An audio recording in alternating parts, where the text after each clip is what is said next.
नमस्कार बच्चों, मैं आरपी शिरगावे। मेरे नए वीडियो पाठ में आपका स्वागत है।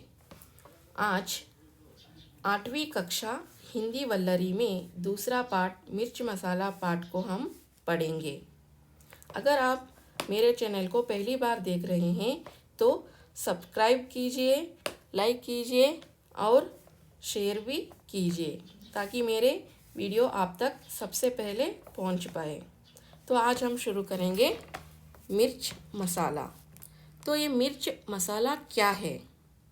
अगर कोई खाने का चीज़ हम चटपटा बनाने के लिए और भी ज़्यादा स्वादिष्ट बनाने के लिए हम उसमें लाल मिर्च, हरी मिर्च डालकर चटपटा बनाते हैं। और भी ज़्यादा मज़ेदार बनाने के लिए खाने के सामान को, मसालों के सामानों को मिलाकर और भी स्वादिष्ट बनाकर खाते हैं। तो वो बन गया मसालेदार खाना।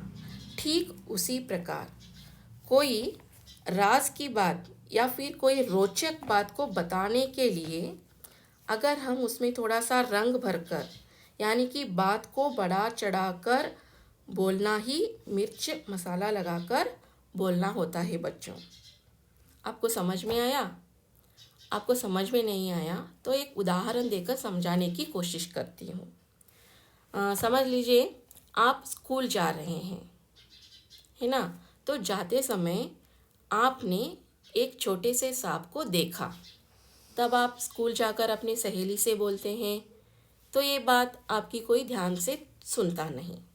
तो यही बात आप थोड़ा सा रंग भरकर उसमें मसाले डालकर, मिर्च मसाला डालकर रोचक बनाने के लिए, सबको अपनी तरफ आकर्षित करने के लिए बढ़ा चढ़ाकर बोलते हैं। जैसे मैं स्कूल आ रही थी, रास्ता बहुत सुनसान था, रास्ते पर मेरे सिवाय कोई भी नहीं था और बहुत लंबा सांप था, करीब 10 फुट का सांप था और वो अपने फन को उठाकर जा रहा था। मैं उसे देखकर बहुत घबरा गई। तो इस बात को बढ़ा चढ़ाकर बोलना ही बात को मिर्च मसाला डालकर बोलना कहते हैं। तो ऐसी ही एक लोक कथा यहाँ पर दी गई है। तो लोक कथा का मतलब हम लोग पहले देखेंगे। तो लोक कथा एक जनमानस में प्रचलित कहानी होती है। इसके कोई लेखक नहीं होते हैं, लेखक अज्ञात होते हैं और मुख से मुख संचरित होने की कहानी को ही लोक कथा कहते हैं। तो इन कथाओं में से हमें बहुत बड़ी सीख हमेशा मिलती रहती है, तो उसे लोक कथा कहते हैं। जैसे कि लोक कथा में आप लोगों को मालूम है, एक मशहूर कहानी, लोक कहानी का नाम यहाँ पर मैं बताना चाहती हूँ, पुण्यकोटि की कहानी, है ना? तो ये कहानी सब लोग आप जानते हैं, तो वो भी एक लोक कथा है। तो ऐसी ही एक कहानी यहाँ पर आपको दी गई है, लोक कथा मिर्च मसाला। तो इस कहानी से हमें क्या सीख मिलती है? तो पहले हम लोग पाठ का आशय देखेंगे। पाठ का आशय: कभी कभी आदमी अपने विचारों को दूसरों के सामने बांटना चाहता है, लेकिन उसे यह ध्यान रहे कि राज की बात बताने से पहले वह सावधानी बरते।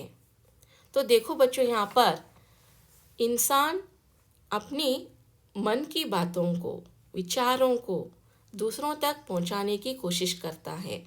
यानी कि गम हो, खुशी हो या कोई राज की बात हो, अपने दोस्तों को बताने के लिए सोचा करते हैं, विचार करते हैं। लेकिन हमें ये सावधानी बरतनी चाहिए कि जो विषय हम लोग बताने वाले हैं, सुनने वाला व्यक्ति जो होता है विश्वासिक है या नहीं, यानी कि आपकी कोई राज की बात अपने तक सीमित रखता है या नहीं। तो ये आपको पहले सोचना चाहिए। यानी कि बात को किसी के सामने प्रस्तुत करने से पहले, यानी कि कोई भी आपसी विषय को दूसरों के सामने प्रस्तुत करने से पहले हमें एक बार नहीं बल्कि 10 बार सोचना चाहिए, सावधानी को बरतनी चाहिए।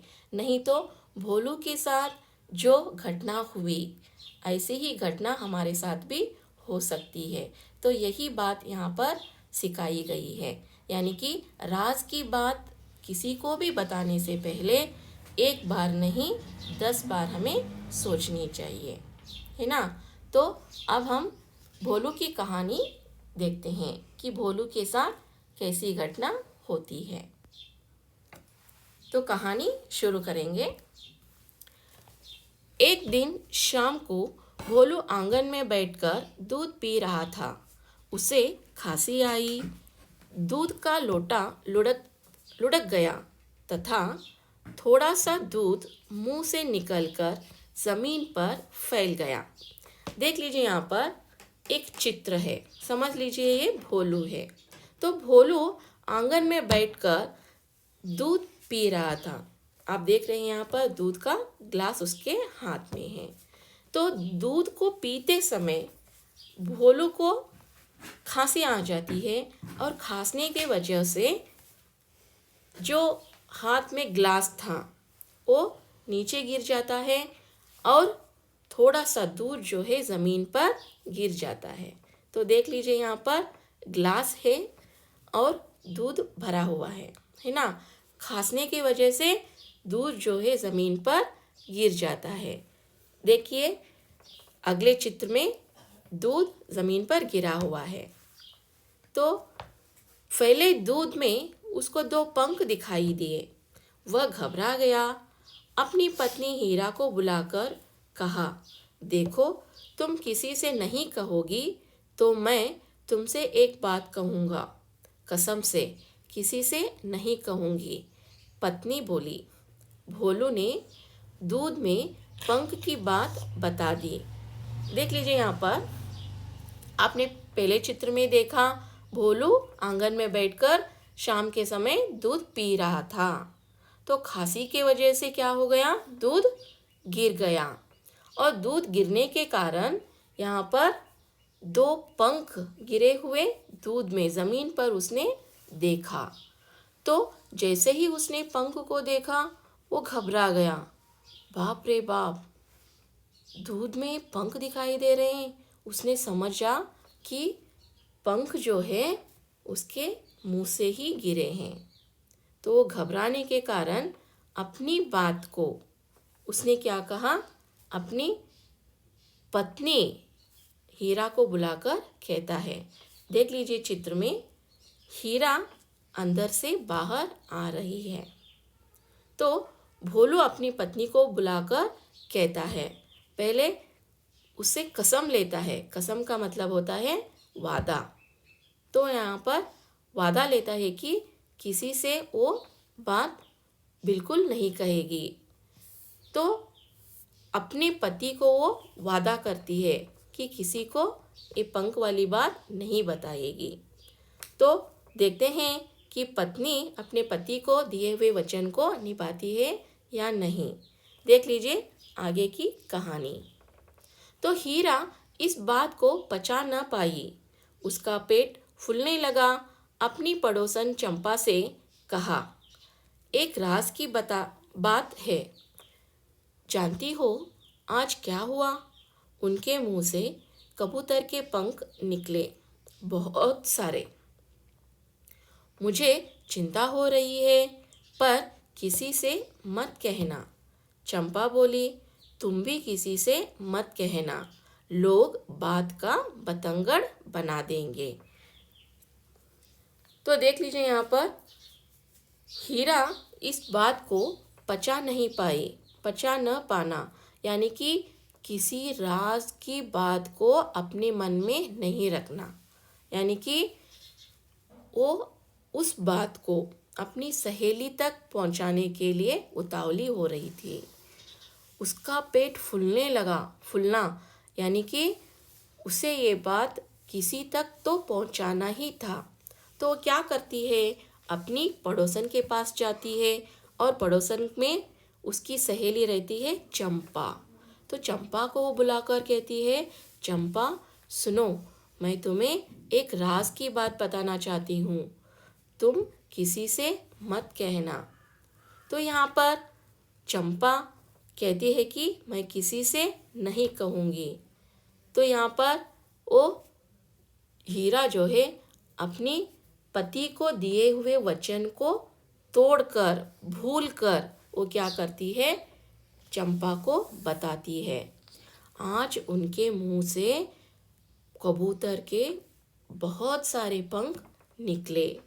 मुझे चिंता हो रही है, पर तुम इस बात को किसी से मत कहना। तो ये बात सुनकर चंपा को बहुत आश्चर्य होता है और वो कहती है कि अरे, मैं किसी से भी नहीं कहूँगी, लेकिन तुम भी ये बात किसी को मत कहना। तो ये बात बताने से पहले वो कहती है कि लोग बात का बतंगड़ बना देंगे। बतंगड़ का मतलब होता है बात को बढ़ा चढ़ाकर बोलेंगे।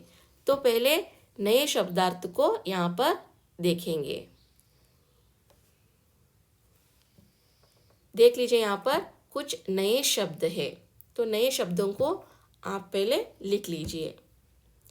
कसम, कसम का मतलब होता है सौगंध, शपथ। बात को पचाना, किसी बात को छिपा लेना। पेट फूलना, किसी बात को कहने के लिए उत्सुक होना। बात उगलना, रहस्य बात को प्रकट करना। खबर, समाचार। पेट फट जाना, पेट में बहुत पीड़ा होना। तो बच्चों, ऐसी बहुत सारी नए नए शब्दों को यहाँ पर हम देखने वाले हैं। तो पहले शब्द का अर्थ जानना आपके लिए बहुत ही ज़रूरी है। तो कसम कन्नड़ದಲ್ಲಿ ಪ್ರಮಾಣ। बात को पचाना ಅಂದರೆ ಯಾವುದೇ ವಿಷಯವನ್ನು ನಾವಿಲ್ಲಿ ಮುಚ್ಚಿ ಇಟ್ಟುಕೊಳ್ಳುವುದು। ಪೇಟ್ ಫುಲ್ನ ಅಂದರೆ ಯಾವುದೇ ವಿಷಯವನ್ನು ಹೇಳುವಂಥ ಸಂದರ್ಭದಲ್ಲಿ ಆತುರಕ್ಕೆ ಒಳಗಾಗುವುದು। ಉಸ್ತುಕ್ ಹೋನ ಅಂದ್ರೆ ಆಸಕ್ತಿಯನ್ನು ಹೆಚ್ಚಾಗಿ ಹೊಂದುವುದು। ಉಗಲ್ನ ಅಂದರೆ ಯಾವುದೇ ರಹಸ್ಯವನ್ನು ಇನ್ನೊಬ್ಬರಿಗೆ ಪ್ರಕಟ ಮಾಡುವುದು, ಇನ್ನೊಬ್ಬರಿಗೆ ತಿಳಿಸುವುದು ಅಂಥೇಳಿ ಅರ್ಥ। ಖಬರ್ ಅಂದರೆ ಒಂದು ವಿಷಯ ಅಂಥೇಳಿ ಅರ್ಥ। ಪೇಟ್ ಫಟ್ ಜಾನ ಅಂದರೆ ಇಲ್ಲಿ ಯಾವುದೇ ವಿಷಯವನ್ನು, ರಾಜ್ ಅಂದರೆ ರಹಸ್ಯದ ವಿಷಯವನ್ನು ನಮ್ಮ ಹೊಟ್ಟೆಯಲ್ಲಿ ಇಟ್ಟುಕೊಳ್ಳದೆ ಅದನ್ನು ಹೇಳೋ ತನಕ ಸಮಾಧಾನವಾಗದೇ ಇರತಕ್ಕಂಥ ಸ್ಥಿತಿಯನ್ನು ನಾವಿಲ್ಲಿ पेट फट जाना ಅಂದ್ರೆ पेट में बहुत पीड़ा होना। जब तक हम किसी को राज की बात नहीं बताते तब तक पेट में दर्द को रहना, इस स्थिति को यहाँ पर कह सकते हैं। देख लीजिए यहाँ पर आगे कहानी।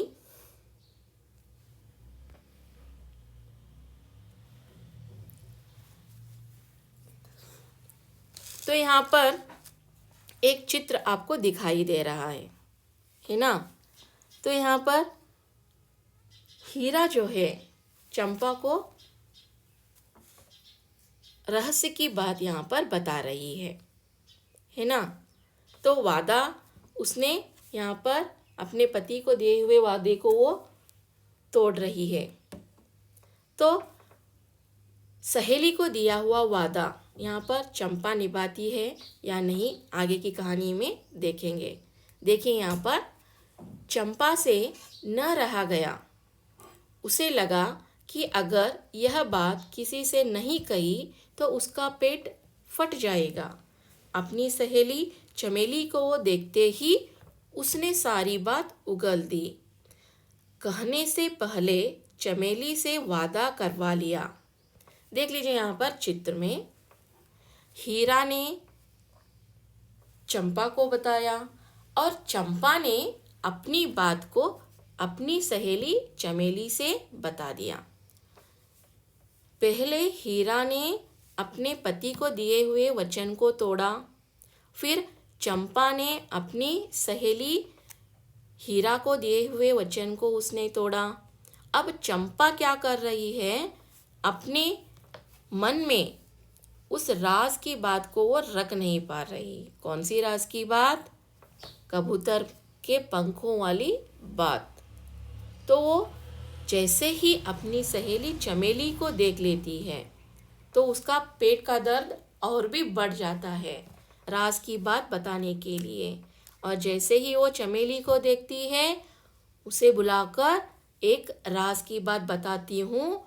और बताने से पहले वो क्या करती है, उससे भी वो वादा करवा लेती है। देखिए यहाँ पर चित्र है वादा करने का चित्र। देखिए यहाँ पर चमेली यहाँ पर वादा ले रही है और चंपा वादा मांग रही है। तो चंपा बोली, देखो तो भोलू जी को आज खांसी आई और उनके मुंह से एक पूरा कबूतर निकला। चमेली को विश्वास नहीं हुआ। पूरा कबूतर? कबूतर तो इतना बड़ा पक्षी है, खाया कैसे होगा? देख लीजिए यहाँ पर कबूतर का चित्र है। तो एक दूसरे के मुंह से वो बात कैसे अलग अलग होती जा रही है, कैसे रंग भरता जा रहा है, बात को कैसे बढ़ा चढ़ाकर बोला जा रहा है। तो पहले भोलू ने कहा, दूध में उसने ज़मीन पर गिरे हुए दूध में उसने सिर्फ पंख देखे थे। और हीरा के मुंह से वो बात निकली, बहुत सारे पंख। और यहाँ पर चंपा जो है अपनी सहेली को बताते समय कहती है कि भोलू आज दूध पी रहे थे और उनके मुंह से दूध गिर गया और उनके मुंह से पूरा कबूतर निकला है। तो चमेली को विश्वास नहीं हुआ। अरे कबूतर तो बहुत बड़ा पक्षी होता है, निकला तो खाया कैसे होगा, कहकर उसे बहुत ही आश्चर्य होता है। तो ये बात आगे कैसे मोड़ लेती है यहाँ पर देख लीजिए। कुछ ही देर बाद किसी पड़ोसन ने सुना कि भोलू के मुंह से झुंड के झुंड कबूतर, कौवे, गौरैये, मुर्गे आदि निकल रहे हैं। देख लीजिए यहाँ पर एक सुनने का चित्र है। तो यहाँ पर किसी का नाम नहीं है। तो कोई पड़ोसन, चंपा और चमेली जब दोनों बात कर रहे थे तो किसी और ने ये बात सुनी। सुनने का चित्र आप यहाँ पर देख सकते हैं। तो ये बात एक दूसरे के मुंह से निकलकर बात पूरे गांव में फैल जाती है कि भोलू के मुंह से झुंड के झुंड कबूतर निकल रहे हैं, कौवे भी निकल रहे हैं, गौरैये भी निकल रहे हैं और मुर्गे भी आदि तरह तरह के पक्षी निकल रहे हैं। तो यहाँ पर आप चित्र में देख सकते हैं कबूतरों का झुंड है। देख लीजिए गौरैये का चित्र है। और यहाँ पर देख लीजिए अगला चित्र है मुर्गे का। मुर्गा पुल्लिंग शब्द है, मुर्गी यहाँ पर स्त्रीलिंग शब्द है। और देख लीजिए यहाँ पर कौवा आपको दिखाई दे रहा है। कौवा एक वचन शब्द है, कौवे बहुवचन शब्द है। तो आपको ये ग्रामर में ध्यान रखना है। तो देख लीजिए यहाँ पर भोलू के मुंह से ये सारे चित्र आपको ध्यान में रखने हैं, परीक्षा में आपको पूछ सकते हैं। झुंड के झुंड कबूतर निकल रहे हैं, गौरैये निकल रहे हैं और मुर्गा मुर्गी भी निकल रहे हैं और कौवे भी निकल रहे हैं।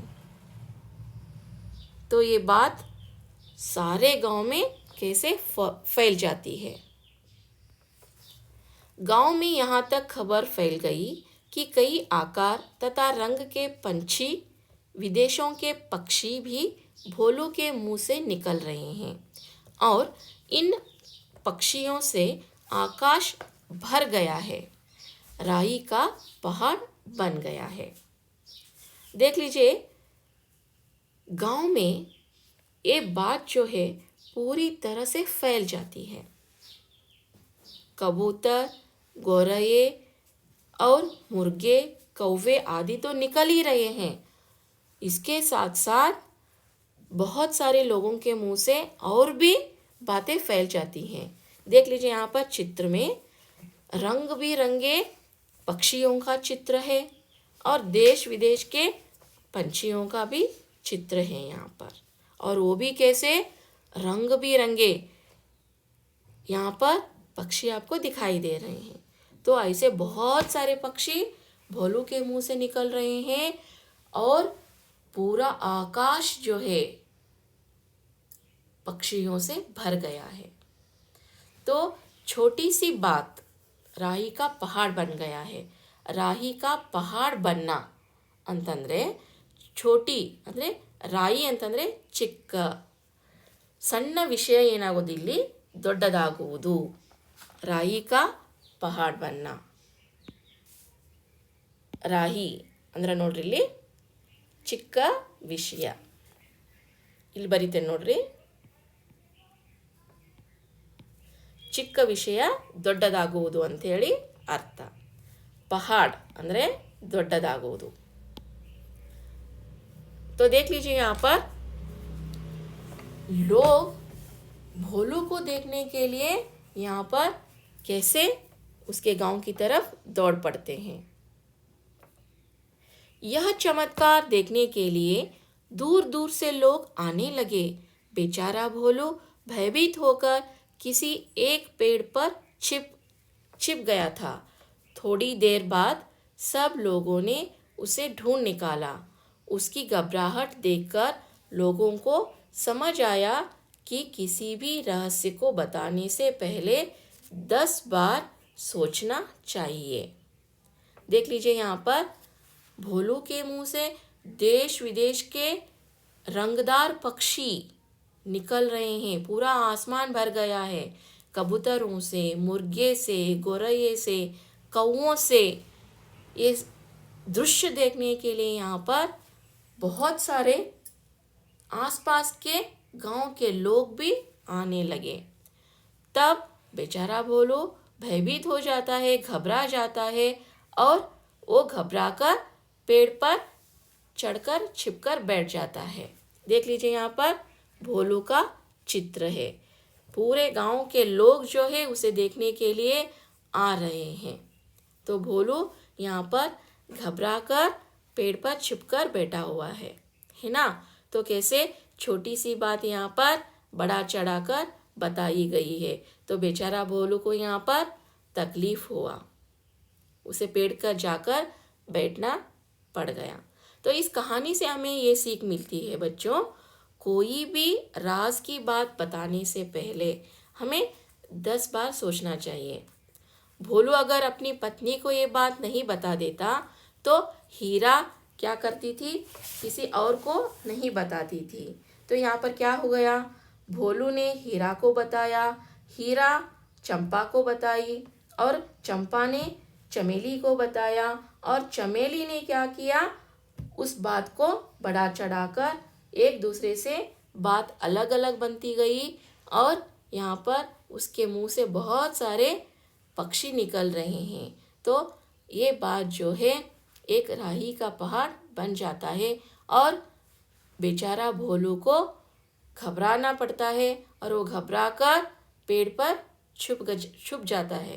तो ऐसी परिस्थिति हमें भी आ सकती है। तो बच्चों इस बात से, इस लोक कथा मिर्च मसाला पाठ से हमें ये सीख मिलती है कि कभी भी किसी से भी राज की बात नहीं बतानी चाहिए।